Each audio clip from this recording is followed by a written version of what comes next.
now tuned in to the tap in. We talking again. Yeah. Welcome to the podcast. Might talk a little shit, get a little brash.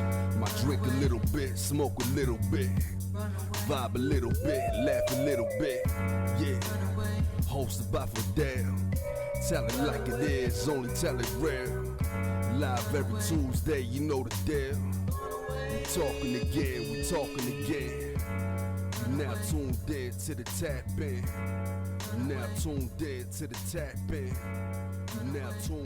What's up, everybody? This is Fidel Avendano Jr. Talking Again podcast. I am here again, another edition of the show with the one and only TheHoodFoodie. And he's also known by sometimes Alexander Orozco. Alexander, how you doing, man? I'm doing good, man. And I can't, emphasize enough that first I want to start off by thanking you, because for you to have me in your platform, to give me a voice, exposing me to your familia, damn, and that goes a long way. And it's, I want to thank you for that, man. No, I appreciate that, man. I really do. There's the only reason why we do these, we have these kind of platforms is to talk, to share each other, and to promote, showcase each other. That's what it's all about, But right now that you mentioned it, right here, hashtag familia, where did that come from? How did that start for you? It, just like everything else, it was organic, like I was telling you, since I was born to like 36 years old, I was basically a lost soul. Came out of high school, my parents passed away, both of them actually, back-to-back years. And obviously, knowing, thinking, well, if I would have known then what I know now, I would have been a whole different person. But obviously, sometimes we got to kind of find out ourselves. We got to go through our own struggles. And now it's, made us to the person who we are now. But yeah, man. Well, I can't imagine losing parents at such a young age like that, and then back to back. I think we learn, for us to learn, we obviously we live. I'm 39 years old. You're 36, so we have to. 36. Who said that? Is that what you said? No, I said that's when my life changed. No, this January 3rd, I'm about to hit 42. Oh, really? You don't look 42. So you're a young bug guy. Well, why do I look so much older than you then? Time did some nasty shit to me. It's taking care of you. No, okay, so we've learned along the ways. We pick up a lot. Like if if high school or if school in general was to teach us the hard knocks, I think this world would be a little bit different. We don't learn that kind of stuff in school. They don't teach us that. No. I know that they taught us how to balance our checkbook and this and that, but we're living in a world right now where we're living in times right now where we don't even balance checkbooks anymore. I mean, I know my mom still does, I think my wife has one, but I'm not sure if she's balancing it as much. Not it's just everything is all electronic now. So, getting to my point is where. But yes, I totally blanked out. I was kind of trying to kind of go the smooth up. But to answer your question, I think that's kind of where it started. Where I lost my parents at a young age, and I was basically on my own. Since then, until obviously I met my wife, but. Once I started like the whole, getting into the social media and people were responding and people were liking my stuff. And I mean, obviously like my appreciation for them was unconditional, because they were showing me so much love. And it's like, I don't know, just one day I was just like, familia. Yeah. Because I never felt how, united a family could be. Yes, I have Mexican in my background, but we're supposed to be united, this and that. But I feel like I kind of somehow I kind of got lost. And like I said, once I started social media, it just felt right to call, people that love my craft and I love theirs, you know, familia. Yeah. And I'm always there for them. I'm always, you know, I mean, you call me and I'm like, I'm there. Yeah. I'm there. Don't say that too out loud, man, because people are gonna be calling. I don't care, man. Like, hey, I mean, the other day I was with my boy Ruben. He wanted to meet up with me. We ended up going to, you know, Sultan restaurant where I had like some bomb ass Mediterranean food. I mean, I don't, you know, I'm not who I am if it wasn't for my familia. Yeah. I can put out product. I can put out post. But it's the people behind supporting it that is the shit, is the real thing. It's it. Yeah, yeah. Like, yeah, people are like, oh man, you hustling, this isn't like, I've never felt that this has only been me. Like, I feel like it's been all of us. So to you, the hood foodie is not Alexander Orozco. The hood foodie is familia. That it's familia. That's the hood foodie there. Yeah, exactly. Yeah. You know, and you know, use a couple of hashtags like, you know, like dream big, because, you know, like we were talking about it before, you know, I was a lost soul for, you know, up to like I was 36. And, you know, for the hood foodie to find me. So just imagine, you know, being a lost soul up to 36. Shit happens. I fucking hit rock bottom, bro. Yeah. Like I went like, you know, at 36, that's when I finally decided to stop drinking, because I knew that played a huge role in me. You know, obviously to cover up all the what do you want to call it? Oh shit, I'm sorry. That's all right. My person, you know, I would use alcohol. Yeah. And where would that lead me? DUIs. I remember driving my Silverado. The first time driving it off of the lot, I got drunk and I crashed it on the 5 freeway center divider. And, you know, obviously thinking back, it's like, damn, like, how stupid could I have been? Yeah.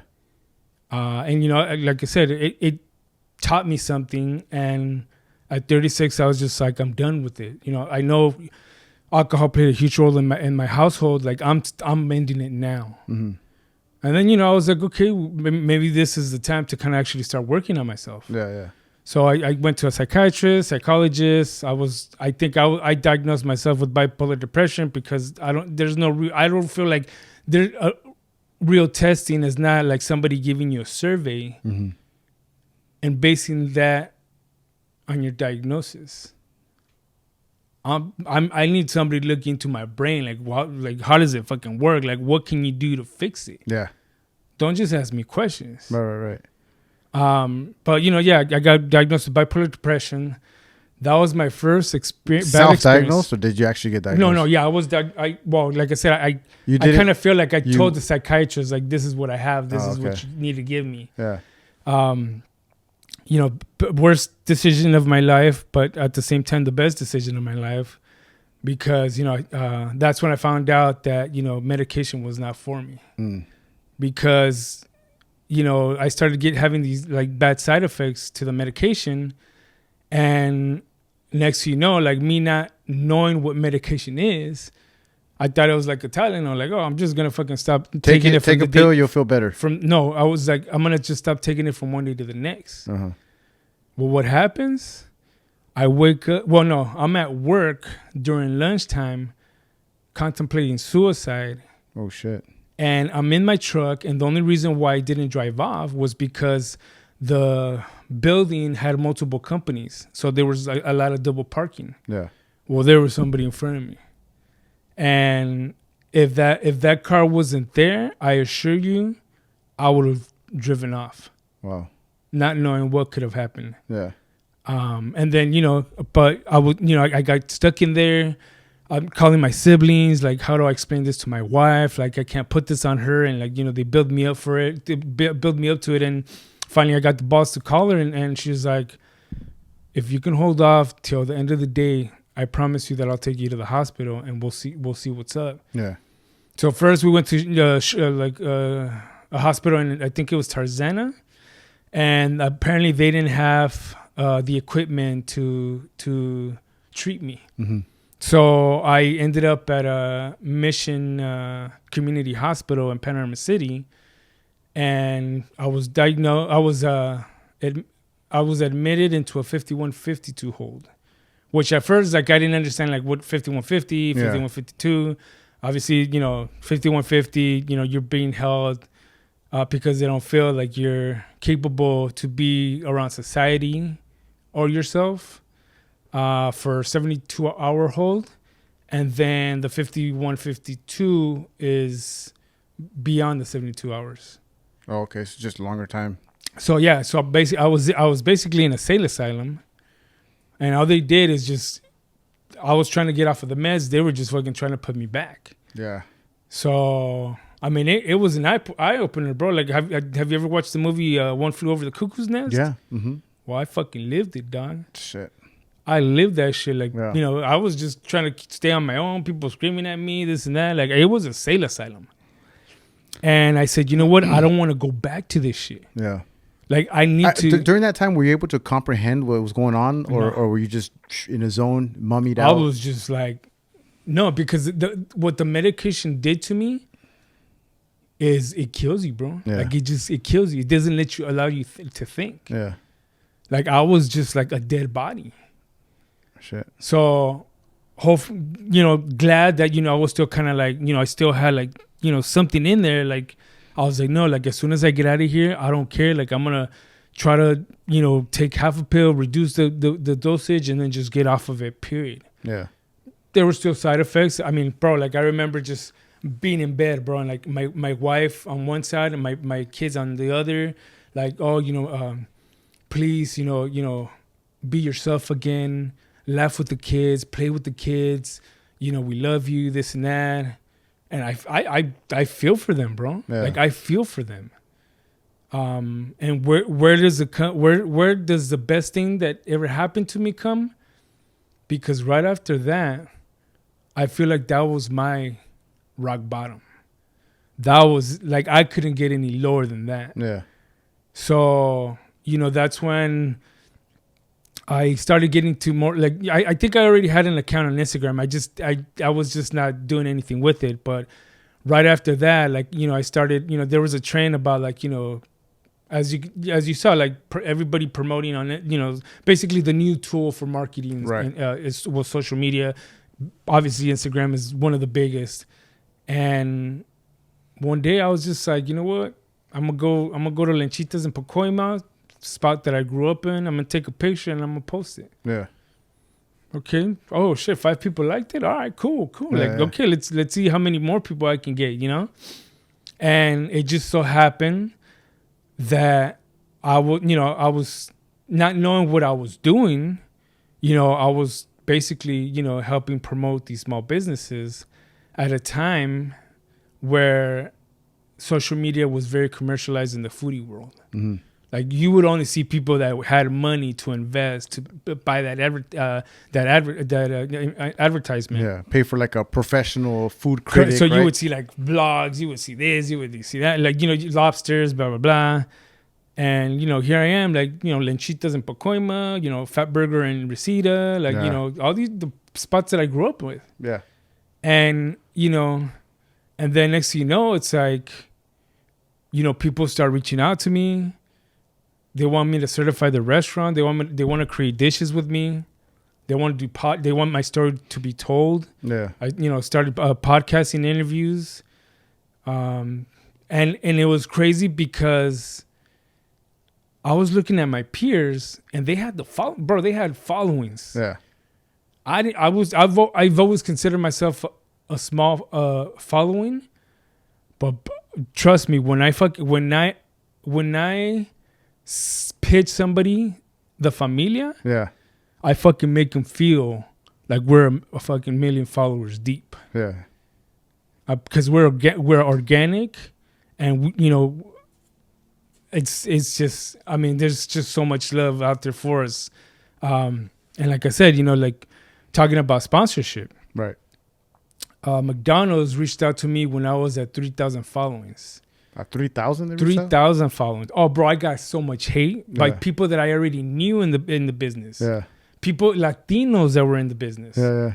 They saw me in the first McDonald's event. Yeah. They were, and not everybody, bro. Everybody was way bigger than them. Yeah. And they were the only ones that I went to greet, and they just kind of like looked at me up and down, like giving me that, "What the fuck are you doing here?" Yeah. And all I can think inside was like, "Yeah, motherfucker, but I'm here." So, McDonald's reached out to me. They were like, "Hey, you know what? Like, we would love to offer you like an internship with potential partnership." What was it, like about a year ago? I got my first sponsorship, and I'm like 6 or 7 sponsorships deep. Met so many incredible people. I mean, shit, bro, like crazy, like people that you would never expect. Yeah. Like I was meeting Aaron Sanchez, Chef Ludo. I was in a show, 24 Hours in Hell, with Gordon Ramsay. Like the dude, like Damn. came up to me and shook my hand. He's like, "I love what you're doing for the community." Yeah. Andrew Zimmern, when I was working at Netflix, he just came in, and out of all people I can run into, it wasn't The Rock, it was fucking Andrew Zimmern. I was wearing my shirt. And the same shirt you have on here? No, well, the same logo, but in a shirt. Right. And it's funny because it was the first time that my friend pushed me to actually. We didn't use the regular elevators that we used, like the warehouse elevators. We used the regular ones because there was a bunch of shit going on. That was the day that the Netflix got locked down because of the threat. But yeah, he was in there, and I remember we took. He basically walked in front of me, and you know how he does, like he puts down his glasses, yeah, and then he looks up at me, and he was like, he just he squints at me like like all right, and I'm thinking, because obviously when I was starting, like I was tagging everybody, I was everybody and anybody, so maybe that's how he knew me. At this point, do you remember how many followers you had?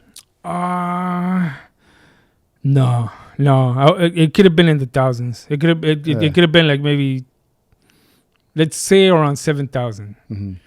But the crazy part, the reason why I talk about the lockdown in Netflix was because my cousin must have been following him, and Andrew Zimmern posted something, and he's like, and my cousin responded like, "Oh yeah, my cousin, the Hood Foodie's in there." Yeah. And he's like, "Oh yeah, I saw him downstairs. We nodded to each other, one foodie geek to another." Oh shit! And I was like, "What the fuck? Andrew Zimmern knows me?" Yeah. Like, how crazy is that? Like, and like so many people that have guided me, that have it's crazy, but now it's now I feel like we were talking about the whole book thing. Yeah. Like I thought it had ended halfways, but it just seems that it keeps, being written more and more. Mm-hmm. And now I feel that the food is a platform. Yeah. But my calling is to bring as much mental health awareness as possible, because I'll tell you one thing, bro. Fucking being depressed is a motherfucker. Yeah. And it's crazy because the person being that's depressed, you're not going to understand him, and they're not going to understand you. Mm-hmm. Because they're living in that moment. Like it could be me, bro. Like I can get depressed tomorrow, and I'll forget who you are. Yeah.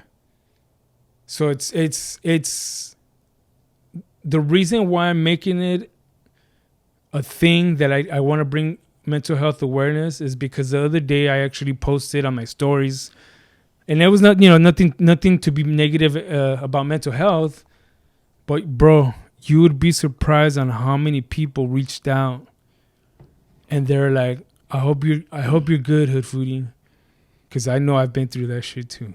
Yeah.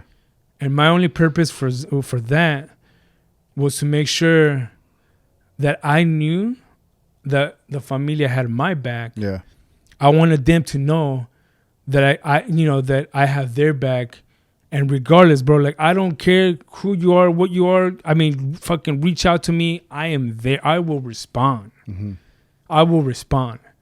because like I said, like for me, like the familia is everything.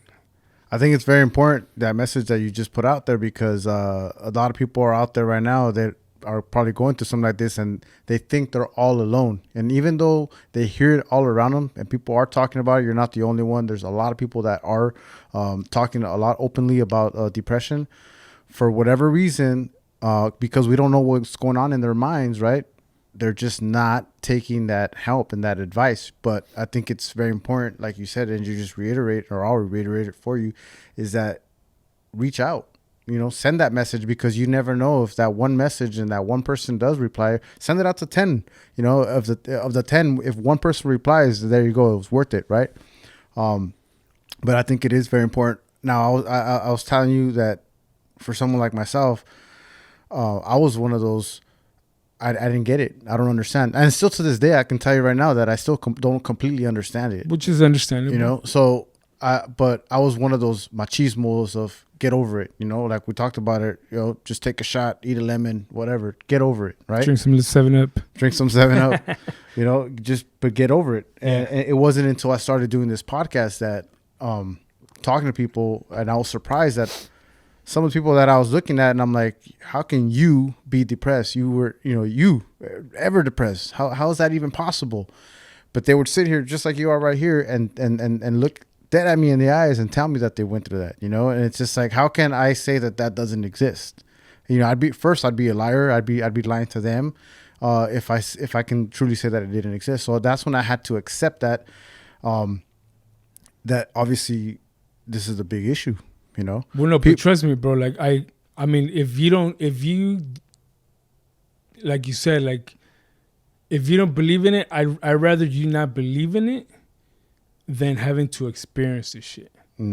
Because like I said, I'm living proof, bro. Like I fucking, and it's crazy that you say about, people, like in social media giving off like this whole like, oh yeah, like, this unrealistic image of themselves, living this great life, right? Yeah, and since like, I think my second interview with Martin and Hooter from the Yo-Yo podcast, I think that was like the first time. No, I think the second time where I was just, or the time where I accepted that I didn't know that I was an open book, because whatever questions you ask me, I'm going to answer. Yeah. And I'm going to answer them as truthfully as I can. Right. So it got into that conversation of like, everything that hit home for me. Obviously, it was, mental health. My older son has autism, so I spoke about that. Diabetes, obviously, like it's the elephant in the room, when it comes to the foodie world, but we all have to make sure that we are aware of it. And because shit, I've been diagnosed too with diabetes. Oh, wow. I've been, I don't want to get into the insulin and the medication because I know what it does to me. So I've been trying to do it naturally, cut off all the sugars and things like that. But especially in the foodie world, we got to make sure that, we moderate ourselves. Yeah. Because, I mean, fuck, it's one of like the deadliest, diseases out there, bro. Not just in the foodie world, but how many people out there are like, oh, I love those, but I can't have it, because of my diabetes. Have you been out there openly talking about the natural ways of doing it, like how to clean up your diet on a day-to-day basis so that you can have that dish occasionally? Because I know everything's a balance, right? And that's a great question, and it goes back to where I was telling you, where I was kind of like a lost soul, because I feel like in that time, like I didn't like really learn too much. Like I was just kind of lost, which that would actually be an amazing thing for, like to kind of do like a step-by-step thing. But right now it basically, people reach, like I said, people will reach out for me for mental health. They'll talk, reach out to me, with kids with autism. They'll reach out to me with diabetes. Like they'll tell me, oh yeah, I got, I was diagnosed diabetic, this and that.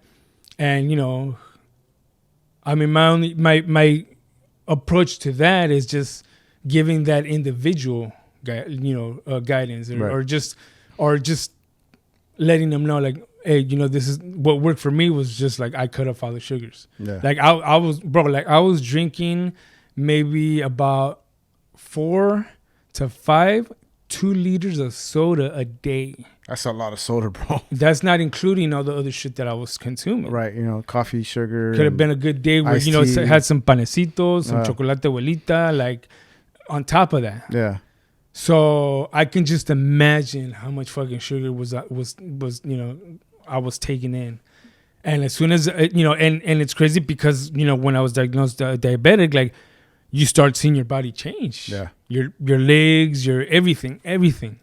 And as soon as I stopped drinking, as soon as I stopped consuming as much sugar as I could, because like I'll still enjoy a rib or something if it has some, you know, right, some, you know, some nice glaze sauce, or some yeah.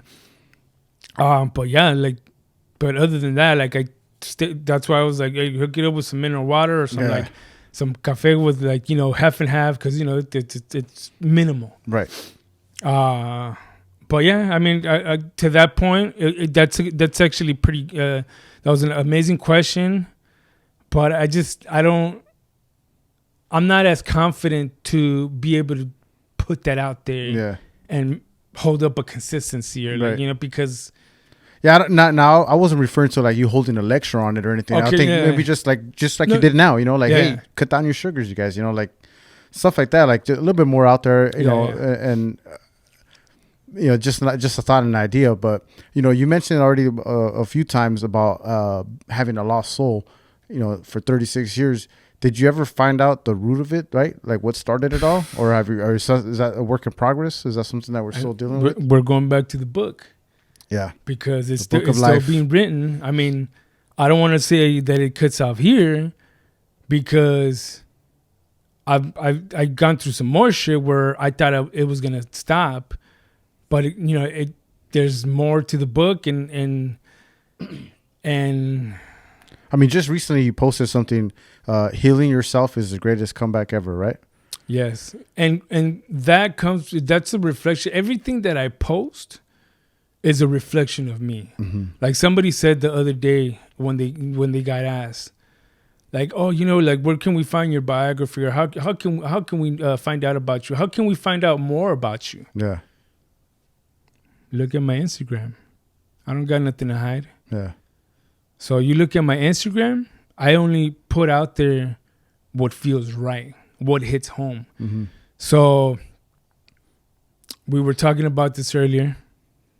Yeah, you know, the whole Hood Foodie journey was going really good.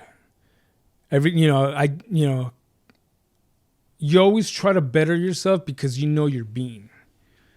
So I know, like, I would, you know, there's a lot of things that I need to work on. So I came to a point where, like, you know, I was on top of the world, the Hood Foodie, nothing could touch us. And I decided to go back on medications. And I was like, you know what? Maybe it didn't work out the first time. Maybe they gave me the wrong meds the first time. Why not give it another chance? Because this is so good. Imagine if we could even enhance this, take it to that next level. Once again, the worst and the best decision I made. Yeah. Because this was actually recent. But when you say medications, you went back to like taking medications for depression, or? Well, yeah, I went to a different psychiatrist, and they diagnosed me. So this means during the high life of the Hood Foodie, you were still going through the demons in your hair were fucking still. No. Okay, I'm sorry. So let me clarify that. Yeah. So I stopped the medications the first time around, right? Yeah. And what happened was that when the Hood Foodie found me, that feeling basically switched out the medication, and that was medicating me. Mm-hmm. I was on high. That's a whole nother high right there. Since day one, since the Hood Foodie started, it's been a high. It's been like a snowball effect, and it had not stopped. And like I said, I didn't need to take medication again. But like you said, like, I mean, did I know? No, like, you know, I'm still learning shit. Yeah, right. I'm going Trial out to and 40. error, right? Yeah, I'm still going to 42. A young 42. Whatever you want to call it, but it's I'm still learning myself. Yeah. But at least now I got the grasp of like, I know what I like, I know what I don't like, I know who to work with, who not to work with, because it just, with that power, bro, it's bro, it's like you start feeling, smelling, sensing, like your intuition is at its fucking highest. Yeah. And nothing can touch you, bro. Like I always go back, I always refer to The Last Dragon. Yeah. With Bruce Leroy. Mm-hmm. Where, he's, oh yeah, I'm looking for the master, blah, blah, blah. Until somebody needs to slap him around, getting his ass whooped, getting beaten to the ground. Yeah. And then he finally takes time to understand himself, and he's like, oh shit, I am the master of my own destiny. Yeah. And that's when he fucking, that's where the power transfers. And the great, I don't know, I just feel like you can do so much greater when the power is in somebody's hands that uses it for good. Right. Well, no, not to make light of it, but it's like the Spider-Man, with great power comes great responsibility, right? Yes, so yeah. it's the same thing here. To me, though, I'm still going back on you, feeling that void, right, of not having anything, meaning, right, meaning of life, right? It's our book of life, Correct. The meaning of life. But you found the familia, the hood foodie. That's what gets you going. They found you. My bad. I'm sorry. I apologize. No, they found you. Yeah. But you got that high. You got that thrive. That's what that was medicating me. Here's the thing, though. What happens when this is all over? Because everybody talks about the Big Bang, right? Let's just say no more internet. Everything's done. We're going back to the old days. Like, we're out of it. Like, how are we going to fill that void again? We're going to medicate ourselves, because there's a lot of pressure in being the hood foodie. I can only imagine it. Not really. Having to put out new videos, being out there. I know something that you love to do, so it's real easy. But there is a demand, they say, what is it? That there's that always killed sayings. Okay. There's an old saying of where you're not there anymore, you're not putting out new stuff, they're going to forget about you. Right. And I've had talks with people actually, like, I think yesterday or today, where I was like, you know what, if it ends now, nobody can ever take the feeling that it gave me. Mm-hmm.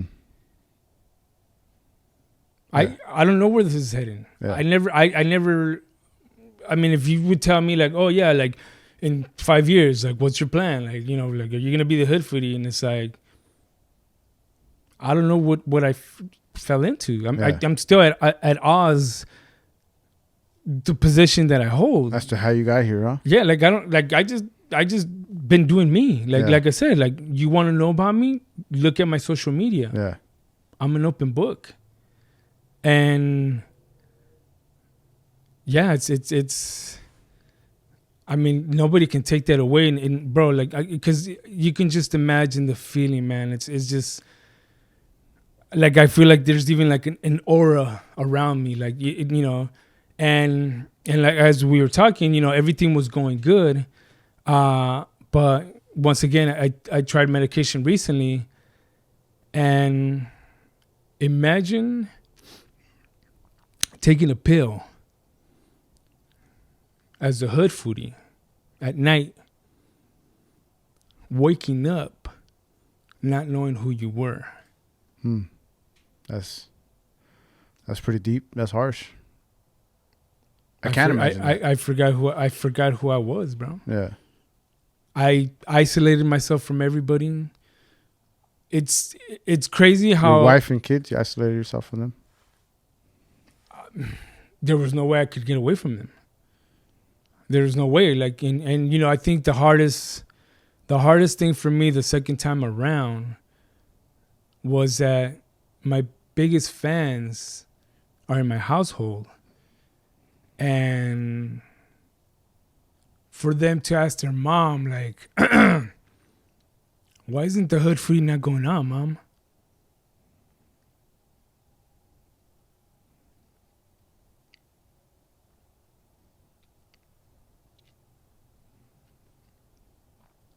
Yeah. I think that kind of gave me the strength, to stay positive throughout the whole ordeal.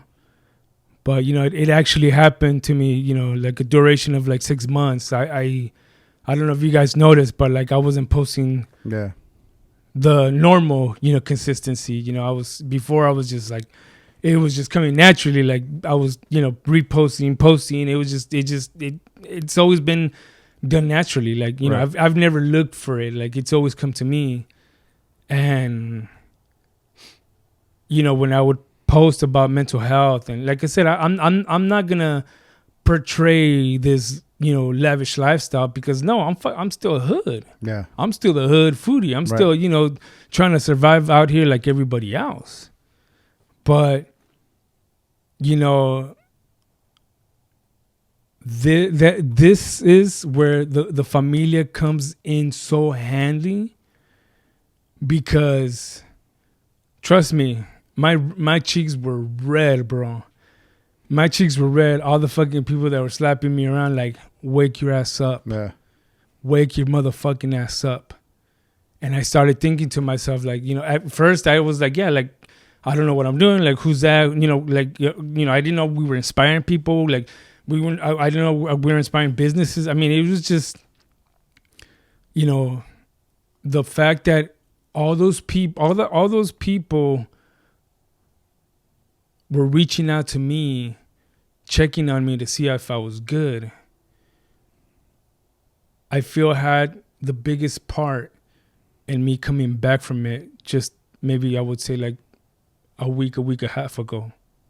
Yeah. And it was the same thing. It's like I went to sleep not knowing who I was. I woke up and I was driving around, and I'm like, I was screaming, we are the motherfucking Hood Foodie. Yeah. And started manifesting, and as soon as, like there was a little fire in me, what did I do? I felt that fire, grabbed some firewood, threw it in there, flames were going up, and next by the next day I was already doing a podcast interview with, B-Side Show. Yeah. I was working with Roxy once again. We had a segment in the past, Snack Attack, where we were, showcasing small businesses, giving them that free promo, and, blessing them. And then, people, other, like, well-known people in the industry started reaching out to me and like, hey, Hood Foodie, why don't you take us out to eat? And it's like, oh shit, like, well, in the past we had, rolling with the Hood Foodie. Yeah. So I think it's just only fair that we bring it back, because it perfect seems, timing. Yeah, people want to sit with us, and they want to eat with us, and they want to, document it. Yeah. So who am I to, yeah, to hold it back? Back by popular demand, right? Yeah. So, and I've always been a big believer that you don't. Sometimes we don't understand how powerful our mind is, bro. Oh yeah. Like it is my dad would always kind of like, when I was younger, he would kind of like try to instill the whole subconscious mind. He was really deep into the meditation, subconscious mind. One day I actually practiced it, and swear to God, bro, like I fucking like did a out of body experience where I was looking at myself sleeping. Whoa. Yeah, like that. Yeah. But like I said, that now that I look back, I'm like, okay, now I understand him. Now I know what he's saying. And it was at a time where it's like, I need to practice what I preach. I can't be all positive and dream big and familia. Yeah. And not fucking have nothing in my bones for it. So like I said, I just, I'm a huge promoter of feeding positivity to your mind. And I promise you, because I've been there. I've had thoughts where I wasn't going to do anything with my life. Yeah. I was at a point in my life where people like nobody really, cared for me, and I didn't really care for myself. Well, if it wasn't for that car in front of you, you would have drove off. Exactly. But, you know, now it's like, it just seems like if once the Hood Foodie started and, you know, we were dreaming big, well, now through this shit, through this next episode that happened to me, now we're fucking dreaming bigger. Yeah. And like I was telling you before, it's like, I don't know how I got into the food world. I don't. Because I'm a picky eater. I don't cook. I don't know how to put plates together. I mean, the only thing that I can think of is that I have a palate and I know what I like. Yeah. But I feel that this is part of the writing in the book where whatever you want to call it, God's plan or whatever you want to feel like calling it, it's like somebody gave me a platform, which is the food, the Hood Foodie. Mm-hmm. But I feel now with the experiences that we've gone through, and I only want to speak about what I know. My thing is to bring as much mental health awareness as possible because so many people struggle with it now. I wouldn't be surprised if everybody at one point in their life, anxiety, depression, you name it. Right. But yeah, it's the book is. I feel like I don't even know if I should be saying that the book's halfway. I think I think we're just a couple of pages into the book. Yeah. We haven't even started. That's the thing yet. with these books, man. They start and then they finish. There is no middle, right? True, they start true, and they finish. true. We don't know the middle until we finish the book. Yeah. So I mean, continue writing your chapter, man. I'm happy that you're alive. You're doing good things, man. You're in great spirit right now.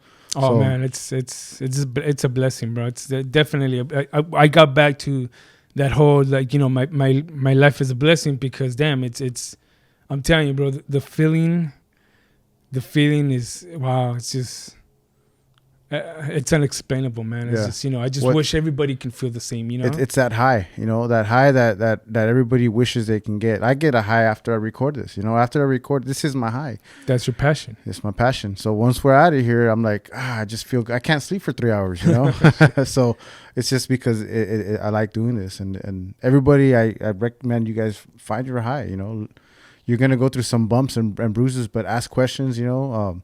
Ask around, send those DMs, you know, don't be afraid to ask. Be fearless. Yeah, be fearless. I mean, exactly. I've been blessed to work with some of the biggest names in social media. Not necessarily in the food world or food industry, what do you want to call it, but it's because I'm fearless. I'll reach out to George Lopez. I'll reach out to Dino from Fear Factory. I'll reach out to so and so and so. Like, yeah. What? I mean, what are you afraid of for them to say no? Is that the biggest? That's real easy.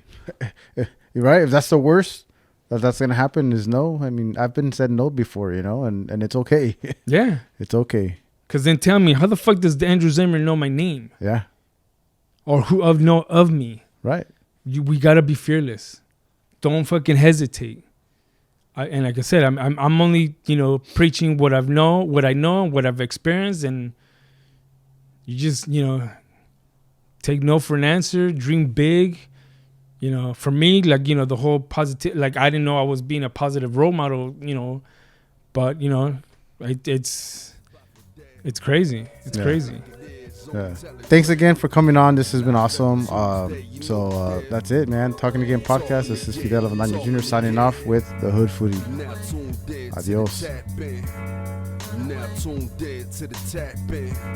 You now tuned in to the tap in. We're talking again. Come on. We're live.